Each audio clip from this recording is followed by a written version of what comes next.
안녕하세요. 네, 루이입니다. 캠핑 좋아하시는 분들 많으시죠?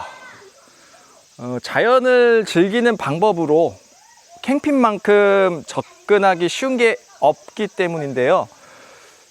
시간이 흐르고 난 뒤를 생각하면 이야기가 조금 달라집니다.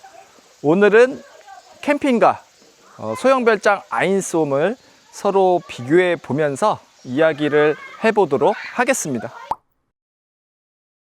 처음에는 그렇게 보이죠.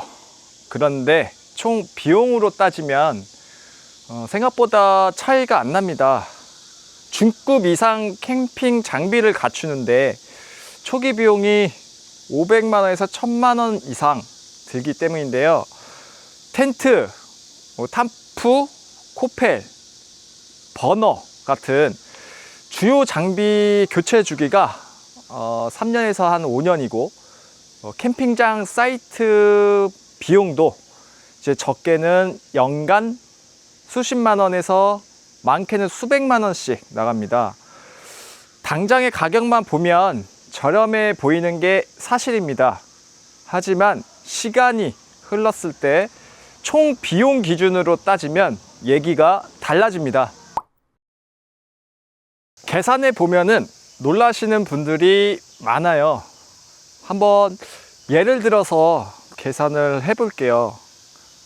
중급 장비 구매 시 한 700만 원, 그리고 3년에서 5년에 한번 교체하면 10년 동안 2번 교체해서 추가 700만 원. 캠핑장 사이트 비용이 주 1회 기준 연 100만 원이면 10년에 1000만 원이죠. 그리고 연료, 식재료, 기타 소모품까지 더하면 10년 총 비용이 3천만 원을 쉽게 넘습니다. 근데 이렇게 쓴 돈이 뭘로 남아있나요? 10년이 지나고 나면 낡은 장비만 나에게 남아있습니다. 하지만 소형별장 아인솜은 10년이 지나도 토지 건물 독립 등기 자산으로 남아 있습니다. 돈을 써야 한다면 10년 후 내 손에 뭐가 남는지를 먼저 생각해 보셔야 합니다.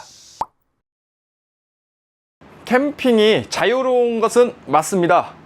매번 새로운 곳에 갈 수 있다는 것은 분명한 장점이죠. 그런데 그 자유에는 항상 날씨, 예약, 설치, 철수라는 변수가 따라옵니다. 쉬러 가는데 오히려 더 일하고 오는 그런 느낌이 드는 거죠. 캠핑을 가보셨다면 한 번쯤 겪어보셨을 거예요. 소형별장 아인솜은 한 자리에 묶이는 게 아니라 거점이 생기는 겁니다.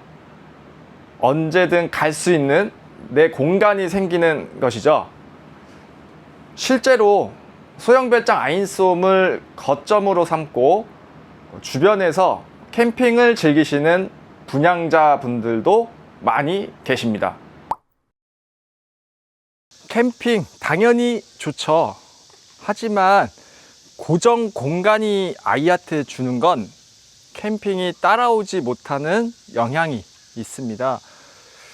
캠핑은 매번 새로운 환경이라 아이 입장에서 설레기도 하지만 적응하는데 에너지를 쓰게 됩니다. 반면 소형별장 아인솜은 시간이 지날수록 익숙해지는 고정 공간입니다. 아이에게 우리 집 별장이라는 안정감이 생기게 되는 겁니다. 이러한 안정감이 아이가 같은 시간에 느끼는 그런 경험의 질을 결정해 줍니다. 맞습니다. 실제로 캠핑을 즐기시는 분들이 소형별장 아인솜을 찾는 이유가 있어요. 캠핑도 계속 하시면서 소형별장 아인솜을 거점으로 삼는 패턴이 만들어질 수 있기 때문인데요.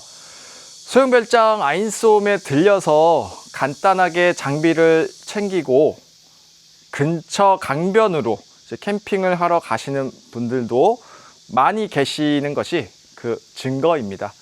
아니면 강변까지 가기 귀찮다 하시면 소형별장 아인수홈 마당에서 캠핑 감성을 즐기시는 분들도 있습니다. 꼭 멀리 나가지 않더라도 우리 집 앞마당이 나만의 캠핑 존이 되는 거죠. 비용 얘기만 하면 너무 계산적으로 들릴 수 있는데요. 조금 다른 각도에서 생각해 보면 10년이라는 시간 동안 가족과 어디서 어떻게 쉬었느냐가 남는 것입니다. 캠핑은 매번 새로운 곳이라 기억이 남긴 하지만 연속되는 느낌은 없습니다. 반면 소형별장 아인수홈은 같은 공간에서 계절이 바뀌고 시간이 지나다 보니 가족들이 시간을 보내거나 아이가 자라는 걸 보면서 추억이 곳곳에 쌓이게 됩니다. 거기다 내 집이라는 자산까지 남게 되는 것은 덤이고요. 10년 후 뭐가 남느냐는 비단 돈만의 문제가 아닙니다. 꼭 하나를 고르실 필요가 없습니다. 캠핑은 새로운 자연을 경험하는 방식이고 소형별장 아인수홈은 자연 속에 내 공간을 갖는 방식입니다. 역할이 다릅니다.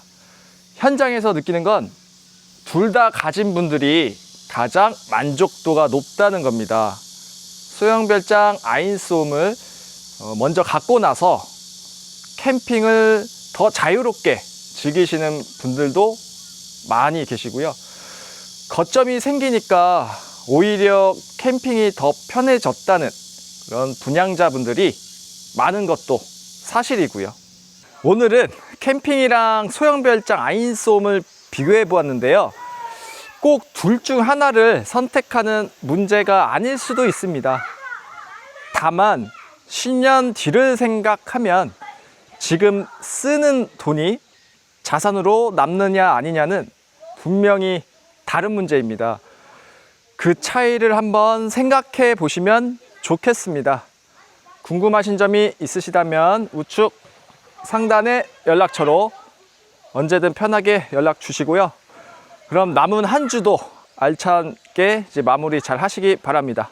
감사합니다.